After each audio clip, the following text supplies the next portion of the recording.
Ayan, magandang araw po mga minamahal kong kagala. Dito po kami ngayon gumagawa sa isisiyo. Bali ito po ay mga breaker po ng mga wiring. Ayan kita niyo po, ang dami puro po yan sa mga wire. Saka po yan, delikado yan yung mga poste na yan. Yan po ay 1 meter, dapat hindi ka lalapit yan kay delikado po, malakas ang kuryente, humihigo po yan ng tao. Yan po mga breaker. Yan, lahat po yan breaker. Hanggang po yan sa ground floor. May ganito sa ground floor. Hanggang umpisang 29 hanggang ground floor meron po yan. Ayan napakalalaki po ng wire niyan.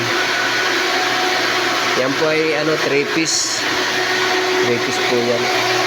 So paano po mga minamahal kong kagala, hanggang dito na lang po. Panatilihin po ninyo ako subaybayan. Follow, like, and share po.